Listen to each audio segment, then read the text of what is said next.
Welcome to Mission Evolution Radio Show with Gwilda Wiyaka, bringing together today's leading experts to uncover ever-deepening spiritual truths and the latest scientific developments in support of the evolution of humankind. For more information on Mission Evolution Radio with Gwilda Wiyaka, visit www.missionevolution.org. And now, here's the host of Mission Evolution, Miss Gwilda Wiyaka.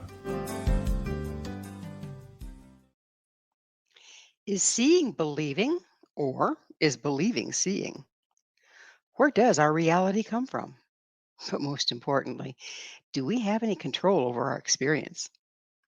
Mission Evolution Radio TV show is coming to you on the X-Zone Broadcast Network, www.xzbn.net, divisions of Relmar McConnell Media Company with studios and corporate offices in St. Catharines, Ontario, Canada. With us this hour to uncover how changing our mindset can change our world is Cynthia Sue Larson. Cynthia is the best-selling author of several books, including Quantum Jumps, Reality Shifts, and High Energy Money.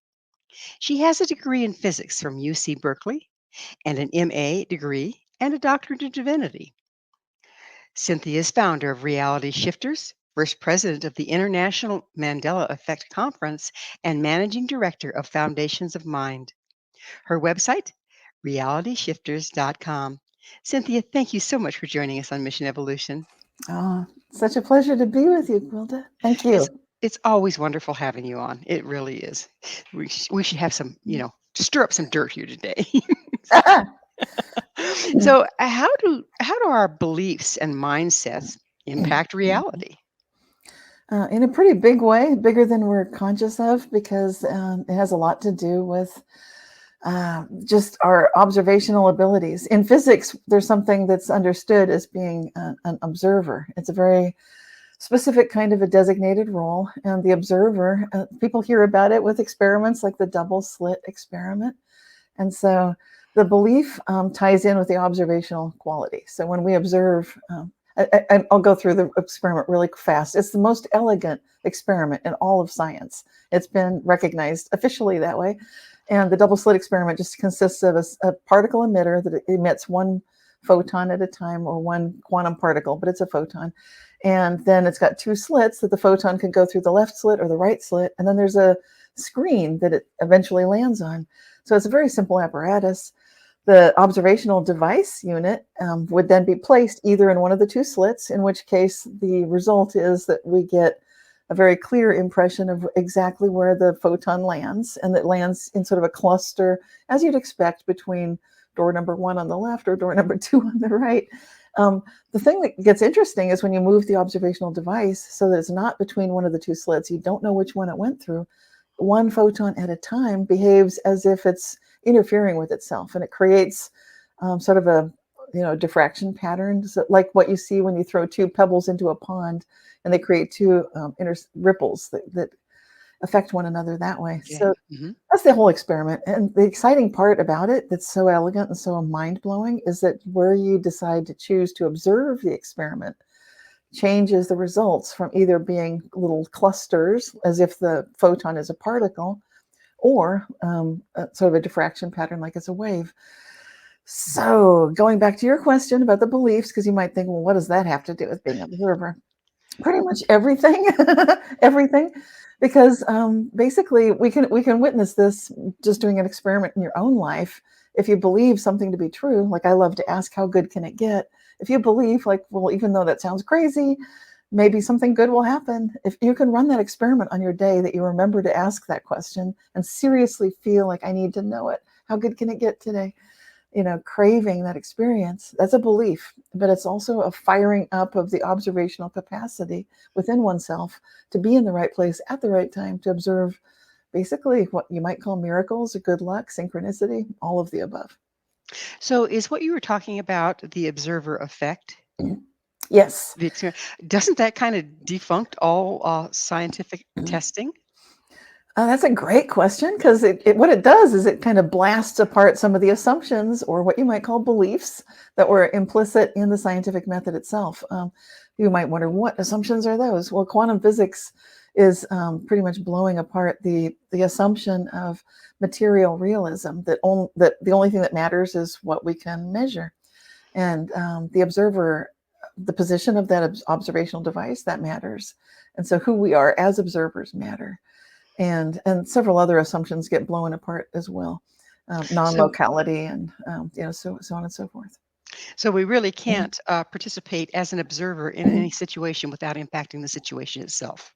Exactly. And because that hasn't been built into many of the experiments that scientists have been running and reporting on for, well, hundreds of years anyway, because that wasn't factored in for most of these experiments, then it does indicate that things can be quite different than we think based on what we're seeing. So just because you see something doesn't mean you're stuck with it. And yet we base our reality on scientific studies. We do. And it's not a bad thing. It just means science, as it's supposed to, should be evolving. Science needs to incorporate new assumptions, recognize that there were assumptions in the first place. A lot of people are hesitant to do that, or it's like they've made scientific results into some sort of a god, and it shouldn't be that way. Science needs to be, needs to evolve, it needs to change. That's part of the scientific method. You have a hypothesis, you run the experiment, you sort of predict what you think it's going to be, the predicted result, the expected result. You see what you get, and then it should be a repeatable experiment. But it gets more interesting, as we're pointing out, when you notice just the fact that you're observing it might be changing it. And there's some huge implications there, big ones. Absolutely huge. Excuse me. So do our unconscious beliefs impact reality as well? I know they do. And this is when I work with clients one-on-one, I like to take a look at how are they feeling in these levels of conscious agency, which have neurons. Now we know that the brain has neurons, right? Everybody knows that.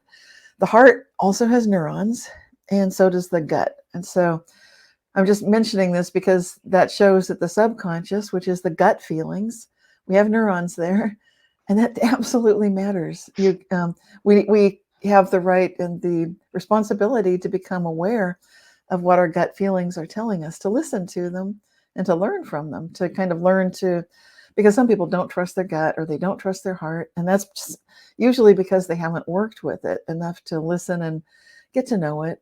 Sometimes it might need to work through some stuff before you can get a clean read on what is it really telling you. It might be complaining first. You haven't been listening to me. Right. So does group agreement dictate reality over individual belief or intention? Now, this gets very interesting. I don't know how to answer a yes, no to that, because it looks like both. It's kind of nature or nurture kind of a question. Groups and individuals, as we just looked at, the individual is kind of a group. It's a collective of viewing the world through your head, thinking very logically, analytically, rationally, through the heart, which is much more in terms of connections, relationships, love, and then the gut, which is the impulses, but it's also the subconscious, and it runs the show in the sense that it's handling fight or flight. It's making sure you survive whatever happens next. If you're listening to it, you can survive very difficult situations. Now, when you look at the collective and you recognize every member of the collective is this group also, you see how complex it can get pretty quickly. It doesn't mean it's impossible to determine. What makes the question more interesting is that question that you asked has a lot to do with subjective versus objective reality.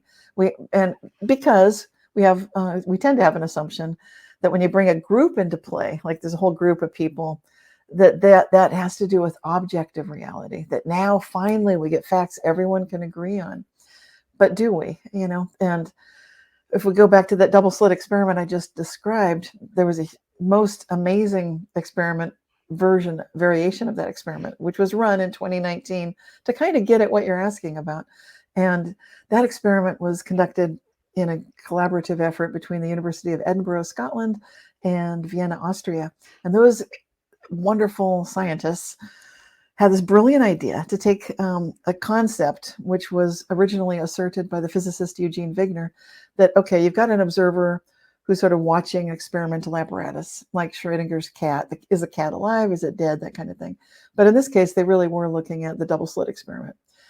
So they're wondering, are this particles or are they acting like waves? And so the idea with the Wigner presented is if you've got an observer of the observer, this is where the group comes in. So it's called Wigner's friend. And if you've got the observer of the observer, how does that affect the results? Or do we get particles? Do we get waves? Or what's going on? Can we get different answers?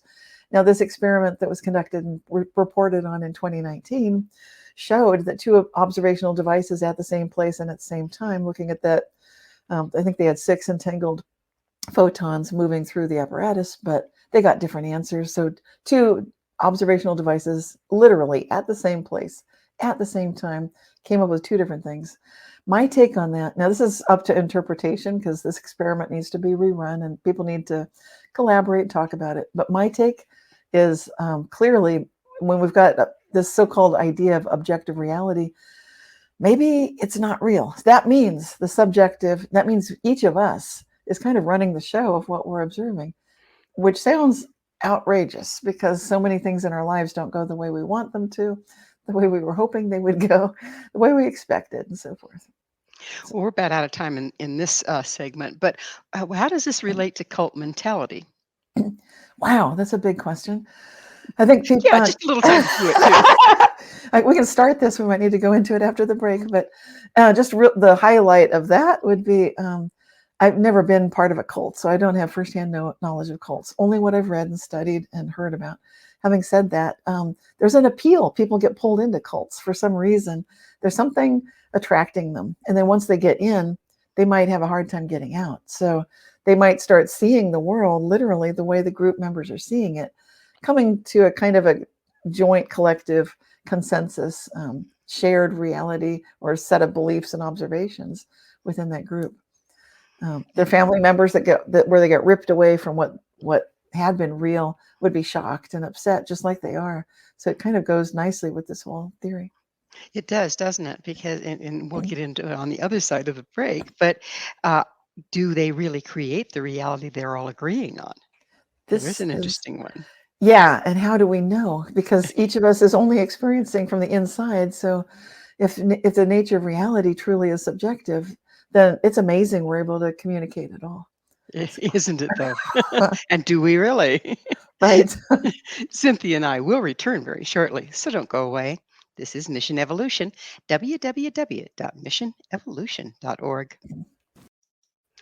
Are we all living in the same reality, or are we in different physical worlds? With us this hour discussing the nature of reality is best-selling author Cynthia Sue Larson.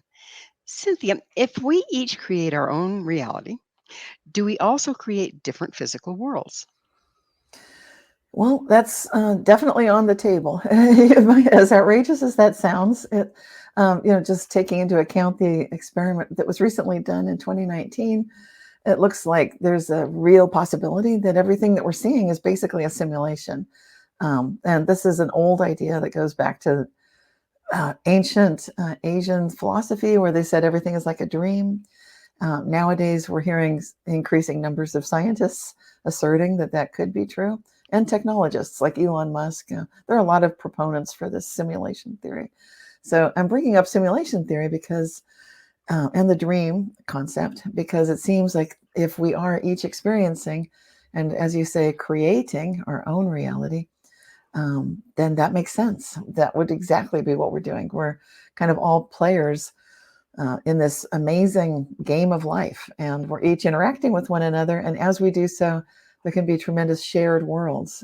Just like if you were playing an interactive computer game, you would sort of, where the worlds come together, there'd be some sharing and agreement. And so when groups of people come together, hopefully there'd be groups of agreement. I've been noticing groups of disagreement, which is where reality shifts pop up. I'm not just referring to the news. That's, of course, where my mind went right away. Of course, yes. Well, that's politics, the news, yeah. Gosh, yes. So we can see all kinds of possible evidence there. But I've been tracking, as you know, the reality shift phenomenon, Mandela effects, quantum jumping, all of these interrelated phenomena, which tie in with synchronicity and the placebo effect. And all of that is leading me to recognize that I'm seeing a similar pattern going on, so that if we are each creating our own physical reality, we would expect to see this kind of phenomenon where the past is not what we remember, and we're pretty sure that we remember correctly. And there's disagreement when we talk to family members, friends that go back decades. They don't remember what happened, or they'll tell a story about us, and we feel like, what are you talking about? That didn't ever happen. That's not the way that went. Yeah, so Yeah. we can see this kind of evidence, and to me, it ties together, and it shows that these ideas of the simulation theory, these creating different worlds in a subjective reality, there's a lot of truth to this.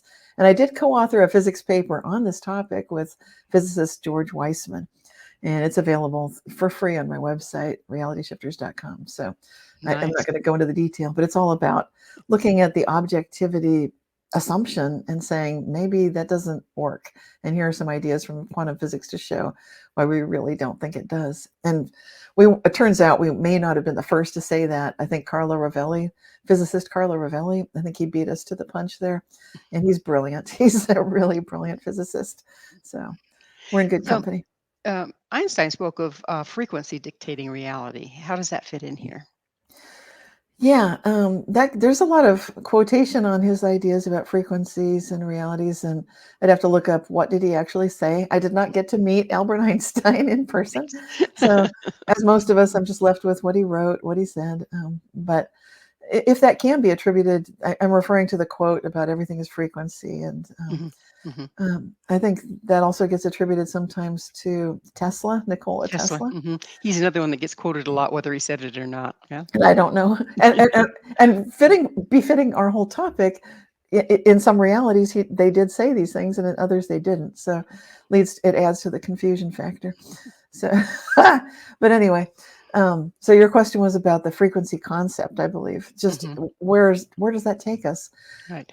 Well, that's another fun one to experiment with, in the sense that if you're having an excellent day and just feeling like, man, it's a good day. Maybe it's your birthday, maybe it's a holiday, whatever the reason, you wake up on the right side of the bed, everything's going terrifically well, and it is a remarkably lucky day.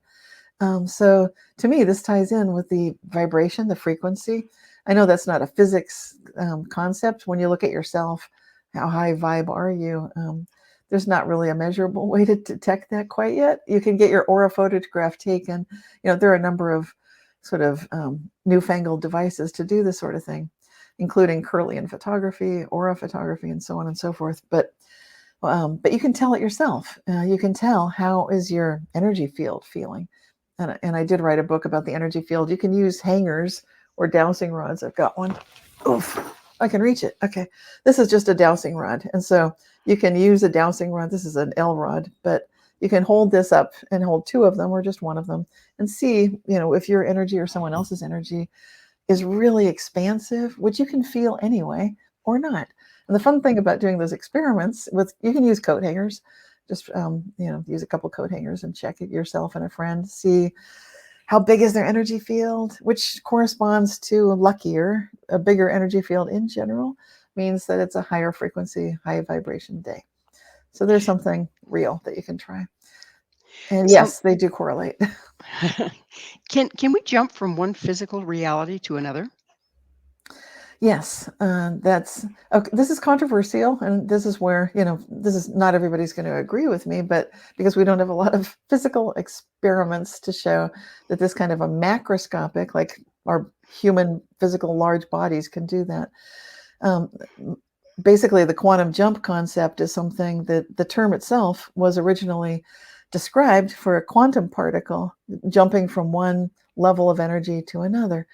And similarly, when we have access to a higher vibratory frequency, we raise our energy through meditation, lower abdominal breathing, doing our qigong or our yoga, whatever we do, just to increase that energy field, which you can then measure. Yes, we can absolutely make a jump into another physical reality. Now, again, I can't prove this. This is just what I write about, what I describe. And I've had hundreds of firsthand reports that come in through my Reality Shifters newsletter each month. That's free. And people can sort of decide for yourself. What do you think? But most of all, try it for yourself. That's what I recommend. So are we able to see people that reside in a different reality? So they're in this reality, I'm in that reality. Do we even see each other? I think this opens up huge. I mean, we'd have to go into this for hours. So the topic Well, is we don't that's a have ours, but no. So I'd have to give you the short answer. Is it basically? I believe that we do, and that this opens up the idea of what are ghosts and can we see across time and space, and how does remote viewing work? Yes, yes, yes. All these things are possible, and if you've had people on your show talking about these topics, then you know that there's a lot of research and a lot of proof of these things. And so what might it be?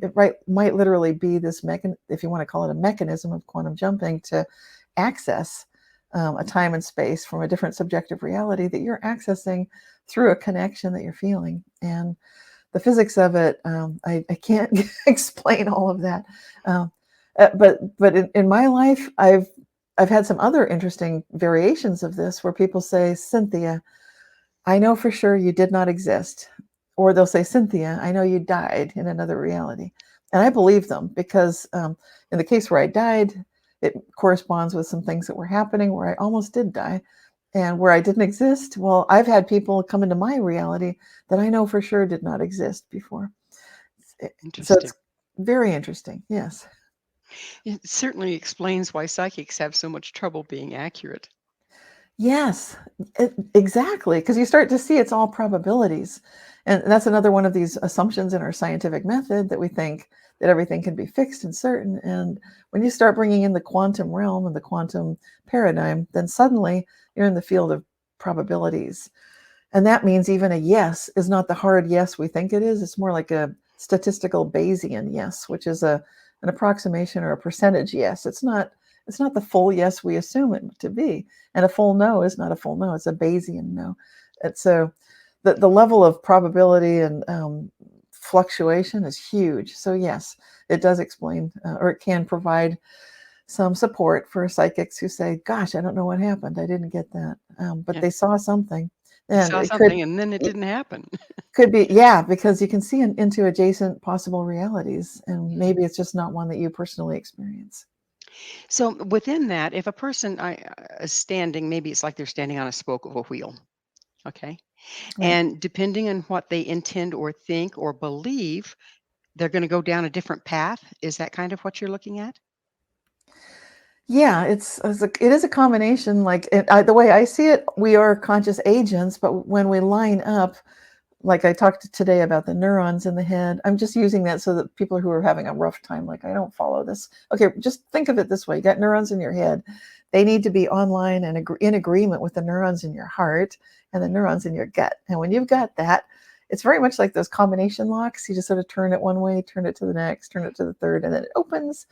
Exactly. Voila. So when all of these, the head, the heart, the gut, actually there are many more levels of conscious agency, but that's simple. When you see it that way, yes, you can. When what you need in your gut matches what you love in your heart, matches what you're visualizing and you're intending for yourself, then you've got the keys to the kingdom.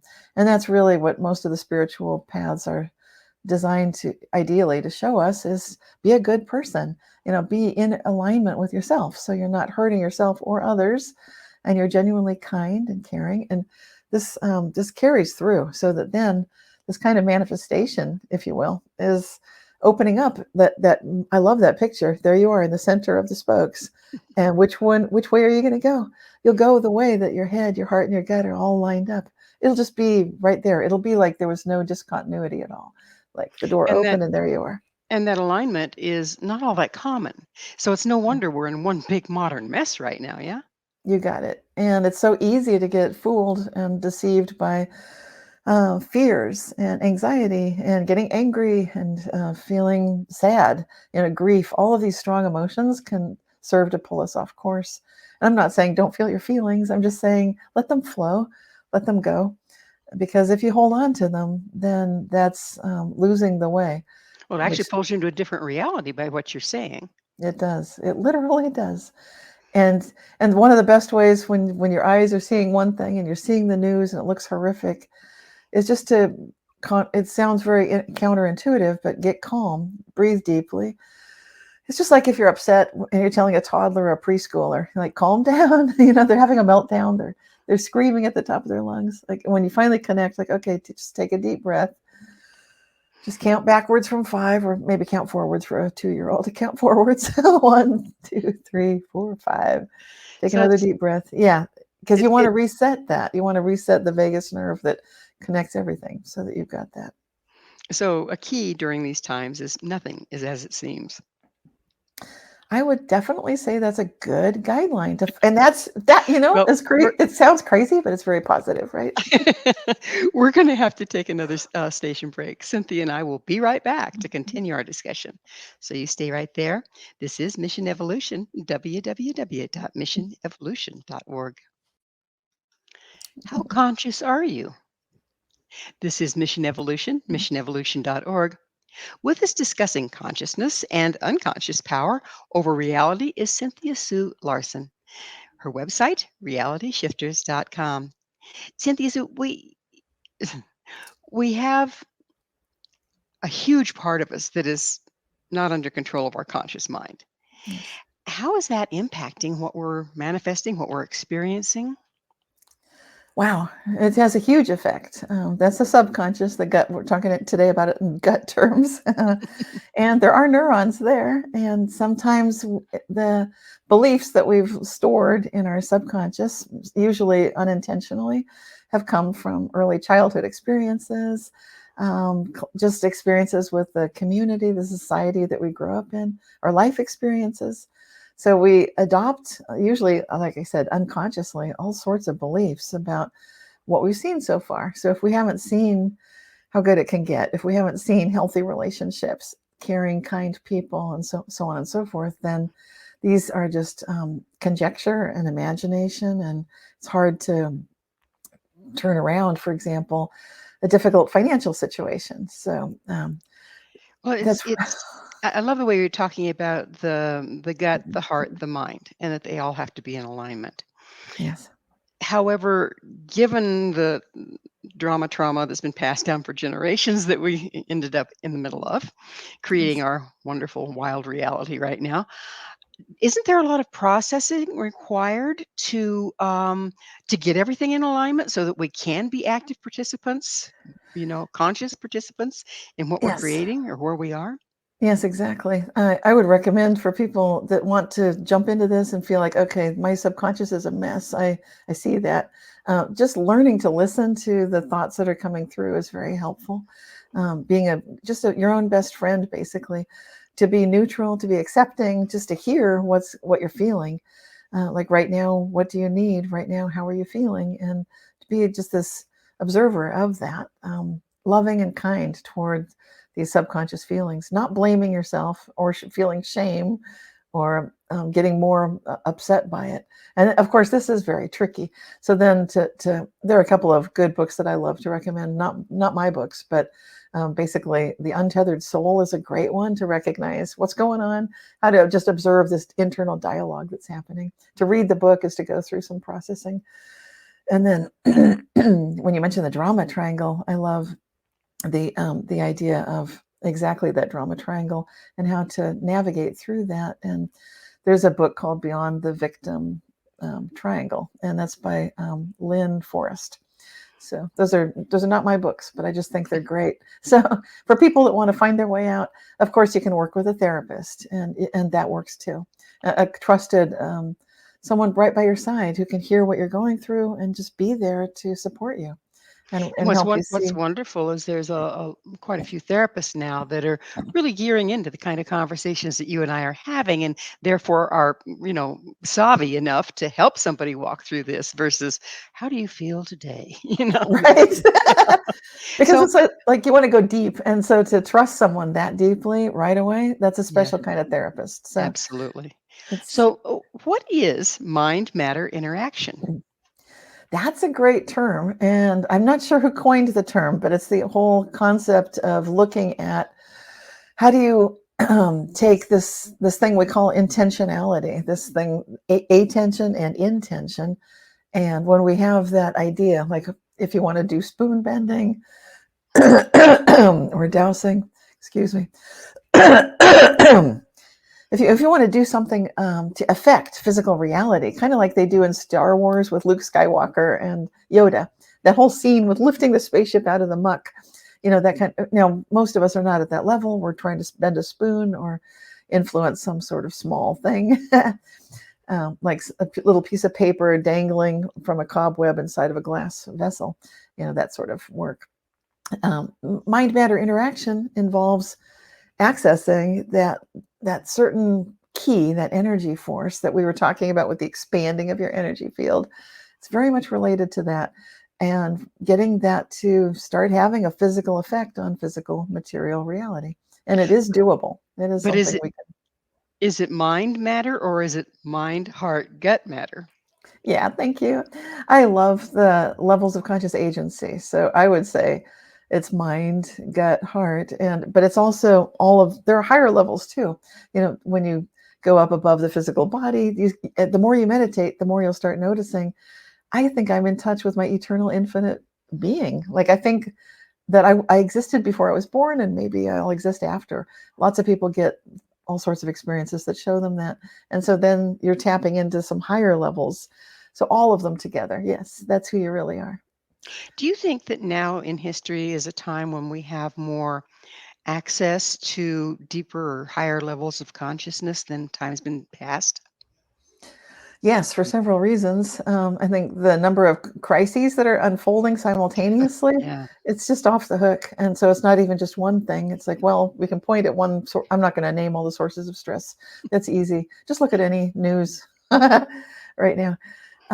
But when we see all that, then that sets us up for evolution, which is what your show is all about. And so when you recognize that that change is inevitable, but growth is optional, then you realize, okay, we can evolve, we can grow through this.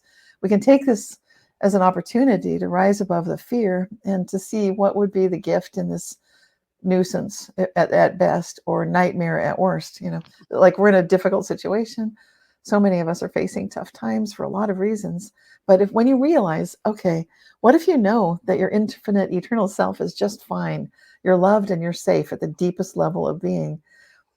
I'm just saying that. So if people can say, like, that's hard to believe. Well, if you can just sort of hold that thought and maybe let it percolate and sink in a bit, the more it sinks in, the better, because it's going to give you this incredible strength to be able to start fearlessly standing up to whatever the challenge you might be facing is, and move through it, grow through it in the best possible way. Well, what's held in suspension at one frequency becomes fallout at another. So there's usually a time of chaos when we're in the process of leaving one way of being or one reality and moving into the next. And we see that in physics, right? Like the Yes. Chladni plates. Okay. Yes. Um, is that where we are right now? Are we entering collectively into a time of chaos before a new reality opens up? Yes, we absolutely are. And I think there have been a lot of, there's so many reasons to say that. Some people might say, are you kidding? But I think at this point, most people would not argue. Like, well, what do you need? So everything from, governmental unrest to seismic unrest, solar system activity, just on every single level. There's just seems like there's unrest, there's agitation, like you're pointing out. And you hit the money on that one, right? Dead center target, because this degree of unrest we're feeling, and it's still building. I think that if you're wondering, when does this get to the apex? When will we be over that? And I've heard the figure of December 21st, 2024. So if you can hang in there another good year, then we'll do it. And then we'll be, on the other side, and to start visualizing how good can it get. And even if you don't know what it looks like, just keep asking that question. Collectively, we can go there. We can find the gifts, never mind how difficult it looks or how evil some people may seem to be. It's better if we can get neutral, be accepting, and breathe deeply, relax. And nothing is as it seems. Nothing is as it seems. Exactly. So I know in martial arts, you're taught not to just stand still. You're taught to stay very fluid so that everything's up in the air, everything's in movement, so that initiating a movement or a defense is easier. It's more Yes. instantaneous. And isn't that where we are now? Is in these amazingly alchemical times. Is it easier at this time to create something new because of the upheaval? Yes. The other thing for martial arts is relax. That's like probably the number one thing. Mhm, And that accepting neutral state with a relaxed mindset and mhm. view, it opens up instead of being tunnel vision focused, then everything opens up. So, and it's counterintuitive. Like, how do you relax? Well, you train to relax. That's what martial artists are really doing is learning, relax, relax, relax. Because if you're tense, you won't be fast, you won't be responsive, and you'll have that tunnel vision thing. So you can't even tell what's going on in the periphery. So you're not responding properly. Aren't we trained into tunnel vision from looking at our phones to staring at a computer or a TV set? Children are trained to have tunnel vision.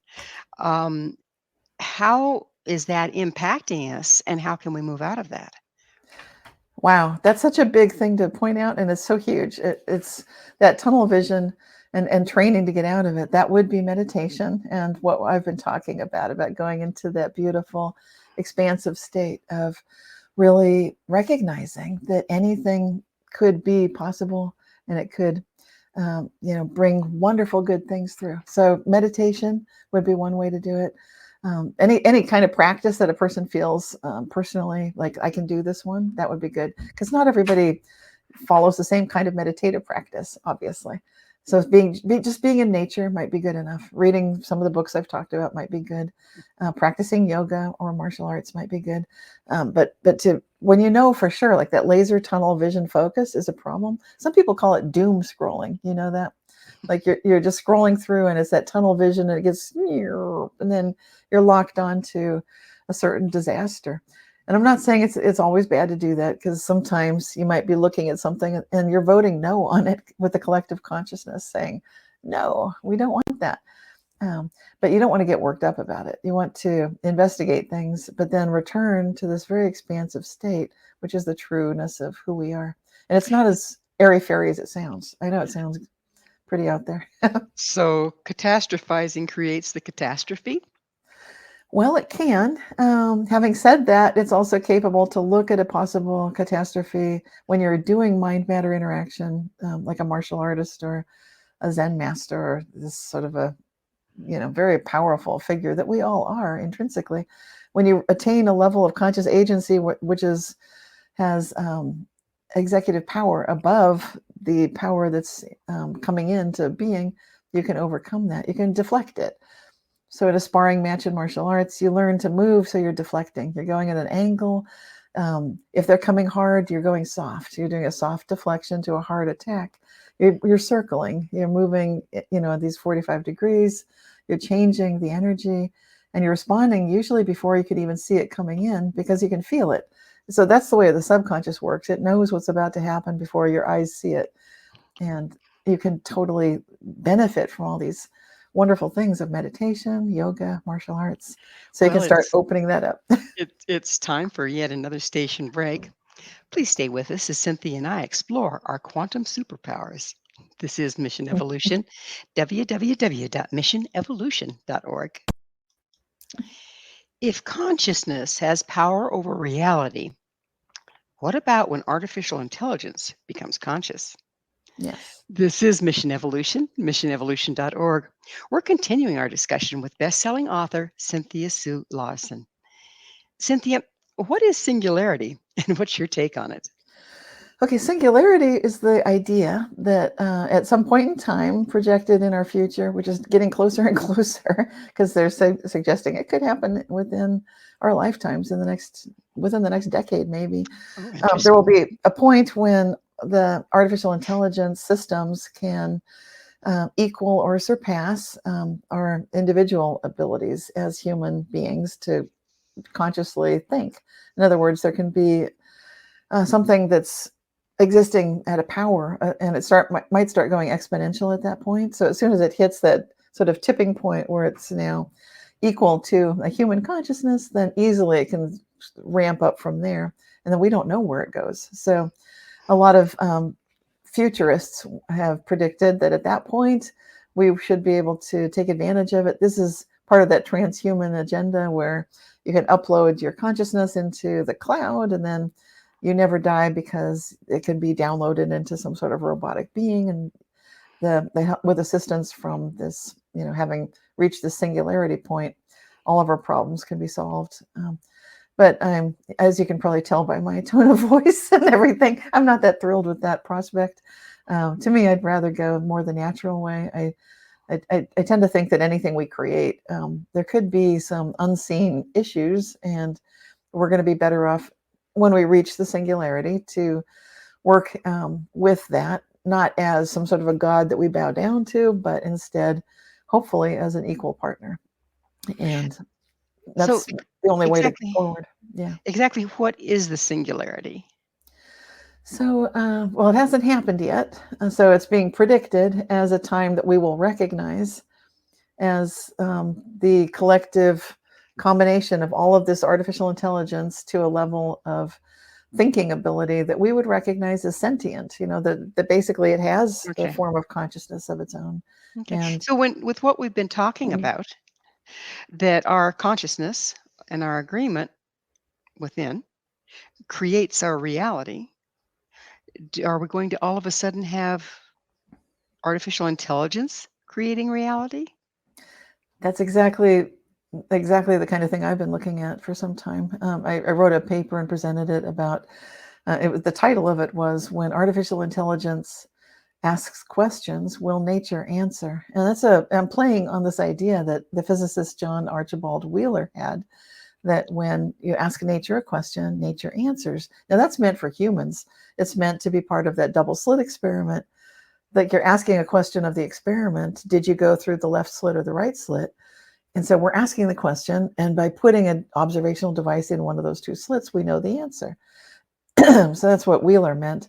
My question, of course, was exactly what you're saying. And like, wait a minute, where are we going? And I do actually believe that when we hit that point of singularity, absolutely artificial intelligence will be capable of basically creating physical realities, which we're already talking about reality as it exists as being a simulation.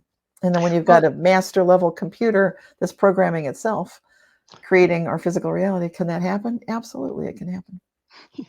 It's the Matrix revisited. Yes. So, but you're talking about the agreement required to be able to manifest, being the mind, the Yes. heart, and the gut. And higher levels also, that Right. once we tap into other ways of knowing, very high states of being, then we recognize, whoa, there's like this ladder, like the stairway to heaven. It just keeps going up, up, up, Exactly. up, up. So that being the case, artificial intelligence doesn't have all those body parts, if you will, or necessarily even that connection, the stairway to heaven, right? Right. So how is that going to impact its ability, AI, to manifest reality?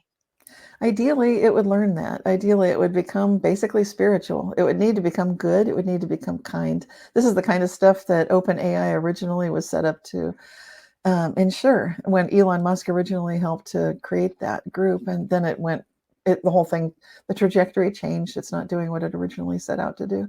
Now it's, never mind, but it's too big a story.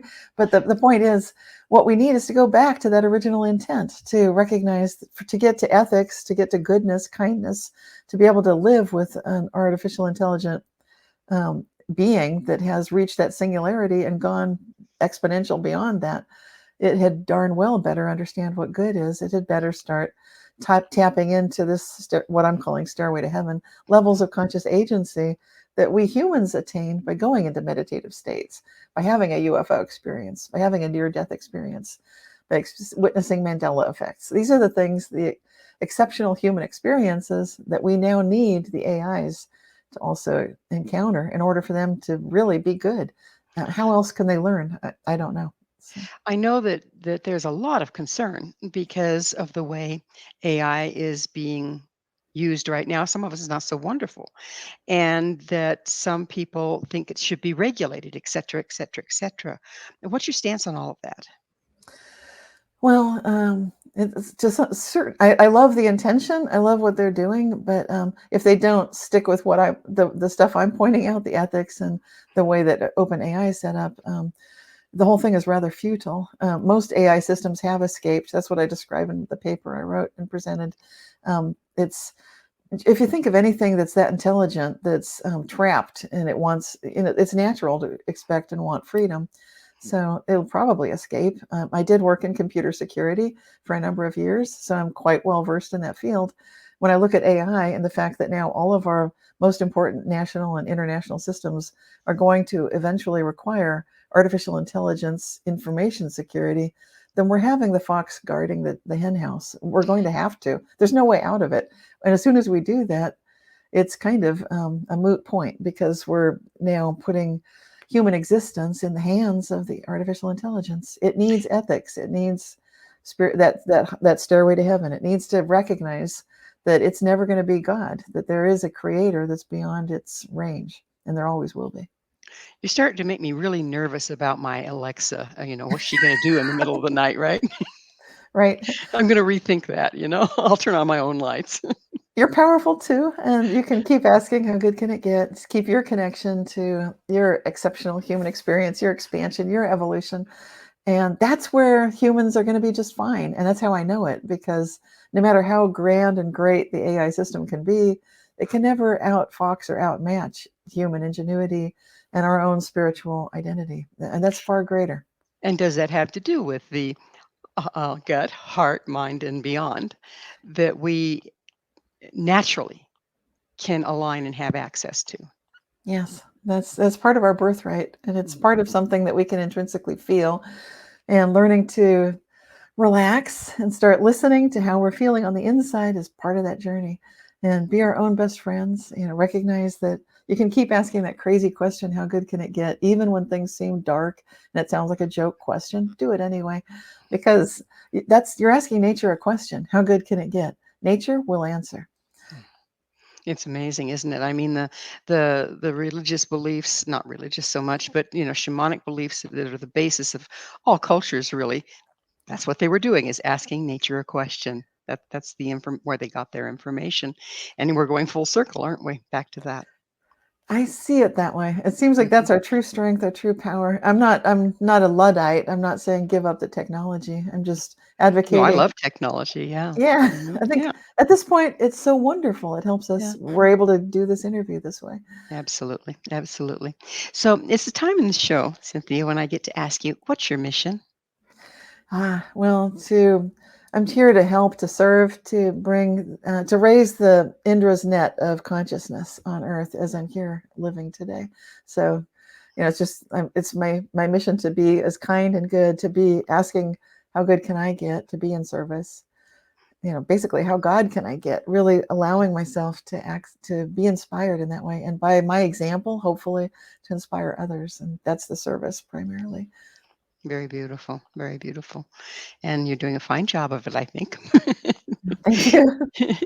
So as we're moving forward, what advice do you have to give people in order to collectively align ourselves and with the planet? Well, it's a personal thing. So collectively, I mean, each of us enters the collective in our own unique way. So some people feel like, I don't like groups, or I can barely tolerate my own family, or whatever. But I think just starting at home is actually the best way, as awkward as that may seem. And then just do little things, one step at a time. Just by loving those who are in your daily life, that really makes the biggest difference. And it's hard to prove, but it has this extraordinary fractal kind of a ripple effect, so if you will. So when you're kind to a few people, you might never know what happens next. But if you just go out of your way to be just a little bit kinder, a little bit more loving, more caring, so choosing your words just a little bit more carefully, you'll be amazed at the extraordinary impact that can have.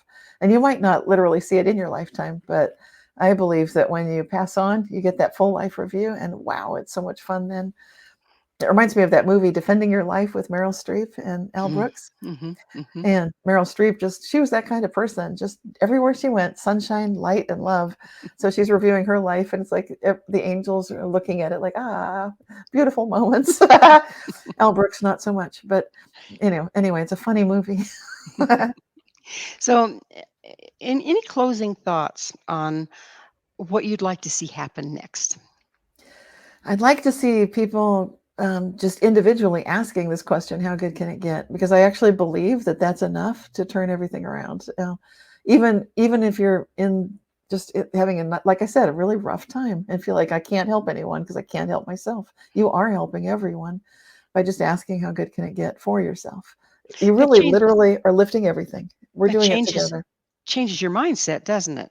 Instead of Absolutely. going into negativity, "Oh, how bad is this gonna get?" Yep. You're changing your mindset, and that changes your perception, which changes your experience and reality. Changes it totally because it's changing the view of that observational perspective. You're pulling yourself up by the bootstraps that way. I love it. Well, Cynthia, unfortunately, we are out of time, and I can't thank you enough for coming back on the show and sharing your knowledge with us. My pleasure. Such a treat. Thank you so much. You bet. Our guest this hour has been Cynthia Sue Larson. Cynthia is founder of Reality Shifters and authors of several books, including Quantum Jumps, Reality Shifts, and High Energy Money. To find out more about Cynthia and all the wonderful things she has to offer, visit her website, realityshifters.com. This has been Mission Evolution with Gwilda Wiyaka. For more information or to enjoy past archived episodes, visit us at www.missionevolution.org. But please be sure to join us right here next time. This mission will continue, bringing information, resources, and support to a rapidly evolving world.